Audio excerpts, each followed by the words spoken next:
Pada tanggal 3 Maret 1505 di suatu siang yang terik, tepatnya di kota dagang Kireus, kapal-kapal dagang mulai berlabuh di pelabuhan. Di antara itu terjadi keriuhan. "Hah? Nona Lapis, apa yang Anda?" "Karena itu aku ingin kamu mengumpulkan setiap helai rumput ini di seluruh benua," pungkas Lapis Lazuli ke para pedagang yang ada di sana. "Apa? Kau benar-benar ingin kami mengumpulkan rumput itu? Kau juga ingin menghabiskan 8.000 libra hanya untuk menyewa ribuan orang demi itu?" Saut seorang pedagang yang tak percaya dengan yang diperintahkan Lala. Lalu pedagang itu melanjutkan dengan mengatakan, "Kenapa kau sangat menginginkan rumput itu?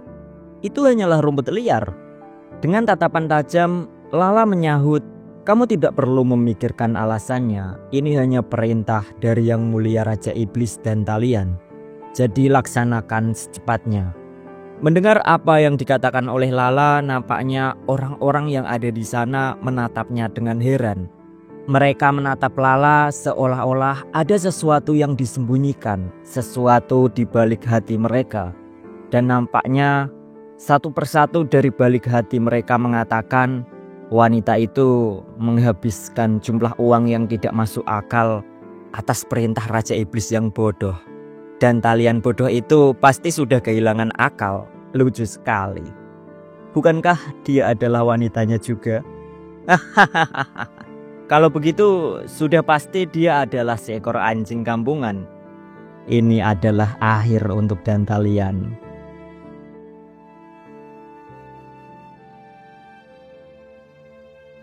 Tiga bulan kemudian, tepatnya tanggal 20 Juni 1505 di Istana Dantalian.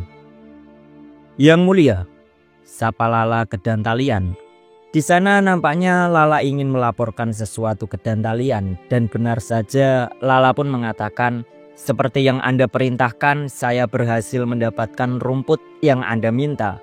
Sementara itu gudang penyimpanan juga sudah dibangun dan dijaga secara menyeluruh." Mendengar itu, sembari menutup buku, Dantalian mengatakan, "Begitu ya, kau melakukan pekerjaan yang bagus." "Yang Mulia," saut Lala yang tiba-tiba memanggilnya.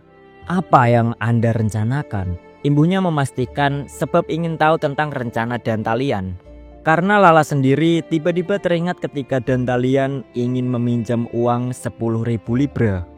Kemudian Lala kembali mengatakan, "Anda sebelumnya mengklaim jika akan ada wabah epidemi yang akan melanda. Dan karena alasan itu Anda ingin meminjam uang. Lalu saat ini saya telah menggunakan 80% total uangnya untuk membeli semua rumput tak berguna itu." Mendengar itu, Dantalian dengan santai merespon, "Huhuhuhu. Oh Lala, bagaimana kalau kau menebaknya?" Dengan menatap tajam, Lala membalas, "Sejujurnya saya tidak punya petunjuk apapun." "Fufufufu. Begitu ya. Oh, baiklah. Pertama, aku ingin mengucapkan selamat untukmu karena sudah menyelesaikan pekerjaanmu dengan baik. Maka dari itu, ayo rayakan dengan bersulang." Pungkas Dantalian sembari mengangkat gelasnya. Melihat itu, Lala sedikit terkejut dan bingung. Namun ia mencoba kembali serius dan mengatakan, "Tidak, saya..." "Kenapa Anda?" Dengan sorot mata tajam, Dantalian langsung memotong ucapan Lala. Ia katakan, "Apa kau ingin menolak keinginanku untukmu?" "Tidak, maafkan saya," ucap Lala dengan spontan, merespon perkataan Dantalian. "Fufufufu. Aku hanya bercanda, jangan buat wajah seperti itu, Lala," ujar Dantalian sembari menyodorkan gelas yang dipegangnya. Lalu Dantalian kembali mengatakan, "Kau sudah menyelesaikan pekerjaan dengan baik. Bersulang untuk masa depan kita." Pungkas Dantalian mengajak Lala untuk meminum gelas yang dipegangnya. Singkat waktu, Lala mencoba untuk meminumnya. Kemudian ia langsung meneguk minuman yang ada di gelasnya. Setelah meminumnya, ia merasakan rasa aneh yang memenuhi mulutnya. Lalu dengan spontan ia bertanya, "Yang Mulia, minuman apa ini?" "Kukukukuku," respon Dantalian yang hanya cengengesan karena melihat reaksi Lala setelah meminum gelasnya. Lalu sembari menyeringai Dantalian mengatakan, "Fufufufu, itu dibuat dari rumput yang kau kumpulkan. Bagaimana? Enak bukan?" "Yang mulia," saut Lala dengan sorot tajam, memotong perkataan Dantalian. Lalu ia melanjutkan, "Apa Anda sedang bercanda sekarang?" Mendengar perkataan Lala, Dantalian merespon, "Fufufufu, aku tidak bercanda. Untuk mendapatkan 10.000 libra, kau harus memberitahu perusahaan kalau aku sudah gila dan ingin membuat vaksin untuk sebuah wabah. Jadi, bukankah ini masuk akal?" Pungkas Dantalian dengan gestur percaya dirinya. Di sana Lala hanya menyimak dengan apa yang dikatakan oleh Dantalian. Melihat ekspresi Lala, Dantalian langsung mengalihkan pembicaraan. "Fufufufu, ngomong-ngomong, tanggal berapa sekarang?" Mendengar itu, Lala lalu menjawab, "Saat ini menurut kalender kekaisaran ini sudah tanggal 20 Juni 1505. Tapi kenapa Anda ingin tahu itu?" "Baiklah," pungkas Dantalian tanpa menjawab pertanyaan Lala secara langsung. Ia kemudian melanjutkan dan berkata, "Ini soal waktu, Lala kesayanganku." Pungkas Dantalian sembari ia mengambil pena bulu. Lalu sembari menuliskan sesuatu, Dantalian mengatakan, "Mulai besok kau tidak perlu datang ke istana untuk sementara waktu. Sebagai gantinya, aku ingin kau pergi ke tempat ini dan mengamati situasi di sana," ujar Dantalian sembari menyodorkan kertas. Membaca tulisan Dantalian, Lala merasa bingung dengan isi tulisan yang ada di kertas itu. Ia katakan, "Apa maksud dari ini semua?" "Fufufufufu, pergi saja dan kau akan mengerti," jawab Dantalian dengan tatapan tajam ke arah Lala. Kemudian sembari melihat Lala, Dantalian mengatakan, "Aku tahu kalau kau punya banyak hal yang harus dihadapi. Jadi bagaimana kalau kau bersantai dan jelajahi beberapa tempat?" Pertanyaan tersebut sebenarnya membuat Lala bingung. Namun terpaksa ia juga harus melaksanakan tugas yang diberikan oleh Dantalian.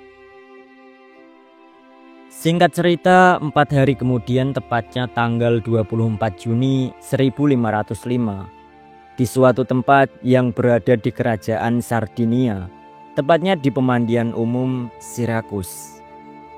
Nampaknya di pemandian tersebut ada sosok Lala, yang mana ia sedang bersiap untuk menuju ke pemandian umum. Namun sebelum itu ia masih penasaran dengan segala rencana dan ucapan Dantalian beberapa hari lalu. Dalam hati ia katakan, "Aku sama sekali tidak memahami orang itu. Apa yang ada di pikirannya? Mengapa dia mengirimku ke tempat ini?" Pungkas Lala sembari ia mulai memasuki tirai di balik pemandian umum untuk para wanita. Sembari memandangi wanita-wanita lain, Lala nampaknya masih tak mengerti. Dalam hati ia katakan, "Apa yang mungkin ada di sini?" Sebenarnya ia sendiri masih malu-malu untuk mandi di pemandian umum. Namun segala yang diucapkan Dantalian masih juga mengusiknya. Ia juga teringat dengan catatan yang diberikan Dantalian, yang mana tertulis, "Kerajaan Sardinia, Sirakus, pemandian umum, nyeri sendi, sakit, memar hitam." Nampaknya isi dari surat itu hanyalah sebuah petunjuk. Lala yang masih bertanya-tanya akan petunjuk tersebut terus memikirkannya. Apa dia benar-benar meramalkan sebuah wabah? Tidak mungkin. Orang itu tidak punya kekuatan seperti itu. Tapi kenapa aku merasa gelisah? Pungkas Lala dalam hatinya. Seketika lamunan Lala pecah karena ada teriakan dari arah lain. Tanpa memikirkan apapun lagi, ia langsung berlari ke sumber suara. Apa yang terjadi? "Anak ini tiba-tiba pingsan," saut salah seorang menjawab pertanyaan Lala. Dan memang benar, di sana salah seorang wanita telah tumbang. Di sana Lala cukup panik dan mencoba menanyakan kondisi yang dialami wanita tersebut. "Bagian mana yang sakit?" beritahu aku bagian mana yang sakit?" Dengan terbata-bata wanita itu menjawab, seluruh tubuhku sakit." Mendengar itu seketika Lala terbelalak. Ia melihat sesuatu yang mengerikan. Karena tubuh wanita itu tiba-tiba menghitam di bagian lehernya yang sedikit demi sedikit menjalar ke arah tubuhnya. Melihat kejadian itu, Lala tak menyangka dengan apa yang telah terjadi. Karena kondisi tersebut sama persis dengan yang tertulis di surat. Lalu dalam hati ia katakan, "Tidak mungkin, itu memar hitam." Mengetahui fakta yang tiba-tiba terungkap, ia hanya mematung menyaksikan orang-orang yang ada di sana. Ditambah lagi kondisi semakin runyam. Karena di arah lain orang-orang juga berteriak ketakutan. "Ada yang pingsan di sini. Di sini juga. Seseorang tolong." Teriakan itu secara spontan membuat Lala menjadi cemas dan membuat kondisi mentalnya agak sedikit kacau. Lalu beberapa saat kemudian, orang-orang yang sakit sudah dibawa menuju klinik.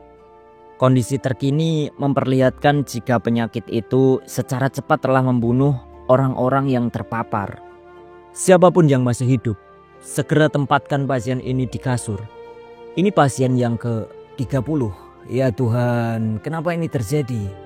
ujar seseorang yang berada di klinik.